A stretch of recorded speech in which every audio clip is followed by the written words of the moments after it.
All right, for more on this, we are now being joined by Mike Buckley, senior journalist and political commentator. He's joining us live on this broadcast from London. Thank you so much for joining us on WION. The question that many are asking is, what should we make of the Trump administration and officials like Mike Waltz saying that Zelensky must step aside at this point? I don't think there's any chance of Zelensky stepping aside. He's made clear that he wants to stay, that the only thing that would make him stand down would be if NATO membership was offered to Ukraine. And sadly, there's nobody suggesting that at the moment. He has a democratic mandate. His constitution says that he cannot stand down or they cannot hold elections while they're in a state of war, and they will be in a state of war for some time to come.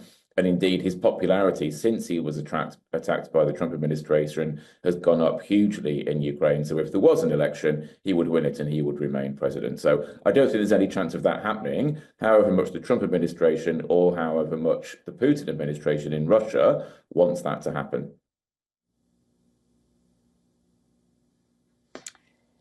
Yesterday, during one of the Sunday shows here in the United States, the UK ambassador to the US, Lord Mandelson, suggested that Ukraine should indeed declare a ceasefire in the war with Russia and endorse President Trump's proposed mineral deal.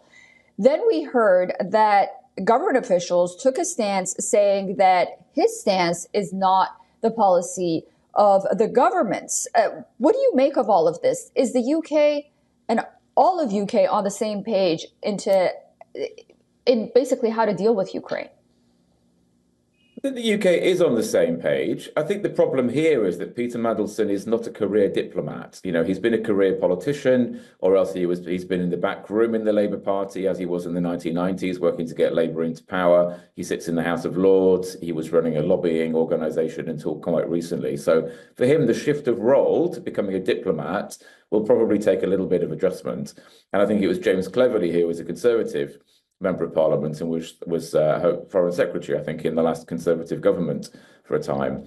He made the point that Peter Mandelson's job now is to reflect government policy and not to give his own opinion. So I would imagine that there will be people in the British government now having that conversation with Peter Mandelson and just saying, look, you're in a different role now. It's not your role now to give your opinion or to give a personal opinion that you think might be favourable towards the Trump administration. You need to work with us and give the opinion that's been directed to you by the Prime Minister and others in Westminster in London. Very interesting. And what is the mood in Europe at this point? Is there sort of this push to have Zelensky and President Trump meet again to sign this mineral deal? Does Europe, EU basically, mostly, do they think that they can perhaps support Ukraine without the backing of the US should that happen? So, I mean, the first priority for European leaders, as I think the vast majority of them have made clear since Friday, is to rebuild relations between Ukraine and the US. So the first priority, the first choice of European leaders is to maintain the Western alliance, to keep the US involved in supporting Ukraine, both militarily, diplomatically, and then in any other way, financially, as well.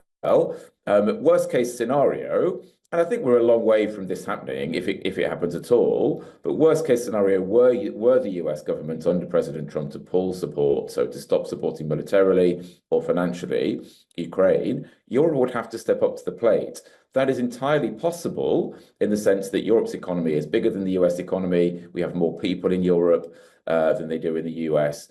But the problem is we've relied for 70 or 80 years on the US for security. So the US military is much bigger collectively than the European military is. But Europe has more than enough wealth, more than enough people to step up to the plate and create its own security and defense architecture when it comes to traditional armaments, when it comes to nuclear armaments, when it comes to things like intelligence, which of course the UK and France are already very strong in.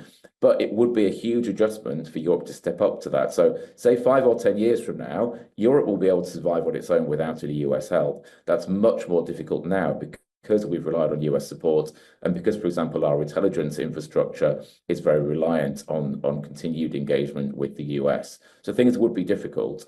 But there are ways around this. I mean, for example, I think it's 377, something like that, billion dollars of frozen Russian assets within Europe. So at the moment, what Europe's doing is taking the interest off those assets and using that to support Ukraine. But there's an argument to suggest that we just use all of that money to essentially fund Ukraine's war effort. If that were the case, I don't think anybody thinks that we wouldn't be able to buy Ukraine, wouldn't be able to buy arms from the US. So it may be that we just have to pay for arms from the US for Ukraine rather than get them given. If that happens, then the Ukraine can still support itself with, of course, added support from the UK, from France, and from, as Keir Starmer, British Prime Minister, was calling it over the weekend, a coalition of the willing of member states of the EU and other European member states like the UK and Norway who want to step in and support Ukraine, because collectively we all see that supporting Ukraine's security is supporting our own security. I don't think anybody thinks that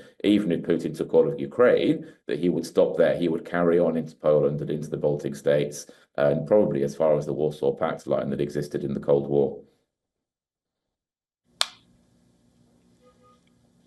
Thank you so much for all of that analysis, Mr. Mike Buckley. Please do come back on WION. Of course, we'll be following this story very closely.